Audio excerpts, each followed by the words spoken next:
अगर आपके पास खाली पड़ी हुई ज़मीन है, बंजर ज़मीन है या फिर खेती की ज़मीन है और आप उससे घर बैठे कमाई करना चाहते हैं तो आपके लिए सुनहरा मौका है। अब आप गांव या फिर शहर में खाली पड़े खेत, बंजर पड़ी ज़मीन पर सौर ऊर्जा के जरिए बिजली का उत्पादन करके कमाई कर सकते हैं। नमस्कार, सोलरलॉजी में आपका स्वागत है। अगर आप चैनल पर नए हैं तो चैनल को सब्सक्राइब करना न भूलें। दोस्तों, ग्रामीणों की खाली पड़ी ज़मीन अब उनकी आमदनी का स्थायी माध्यम बनेगा। गांव में सोलर प्लांट स्थापित होने से बेरोजगारी का हल निकलेगा और लोगों को रोजगार के लिए शहर नहीं जाना पड़ेगा। राज्य ऊर्जा विभाग की ओर से प्रदेश सरकार को एक प्रस्ताव भेजा गया है कि सरकार 490 करोड़ रुपए की गारंटी प्रदान करे। इस योजना के अंतर्गत कोई भी व्यक्ति 4 लाख रुपए तक की धनराशि एकत्रित करके हर महीने 20,000 से लेकर 40,000 तक की आमदनी प्राप्त कर सकेगा। शहरी क्षेत्रों में भूमि उपलब्ध न होने की स्थिति में गांव में भी लोगों के पास कई बीघा जमीन खाली पड़ी होती है।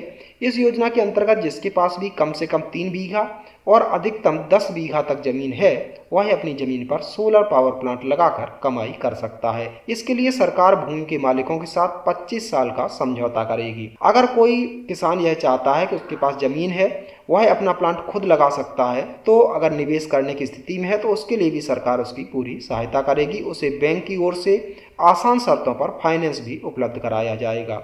राजीव गांधी स्वरोजगार स्टार्टअप योजना के दूसरे चरण में युवाओं को सौर ऊर्जा परियोजना लगाने के लिए प्रोत्साहित किया जा रहा है ताकि उन्हें आजीविका के साधन उपलब्ध हों। इस योजना के प्रारूप को अंतिम रूप दिया जा रहा है। जल्दी इस योजना का शुभारंभ भी किया जाएगा। हिमाचल प्रदेश के मुख्यमंत्री सुखविंदर सिंह सुक्खू ने मीडिया को बताया कि योजना के तीसरे चरण में युवाओं को कृषि संबंधी कार्यों के लिए भी सब्सिडी प्रदान की जाएगी। पिछले वर्ष प्रदेश सरकार की ओर से 20 नवंबर 2023 को राजीव गांधी स्वरोजगार स्टार्टअप योजना के दूसरे चरण की घोषणा की गई थी, जिसके अंतर्गत बेरोजगार युवाओं के लिए सौर ऊर्जा प्लांट लगाने की बात की गई थी। 2 महीने से अधिक का समय होने के बावजूद अभी तक इस योजना के लिए निर्धारित नोडल विभाग श्रम एवं रोजगार पोर्टल विकसित नहीं कर पाया है। हालांकि विभाग का दावा है कि 1 महीने के अंदर ही इस योजना का पोर्टल तैयार कर दिया जाएगा और युवा इस योजना का लाभ ले सकेंगे।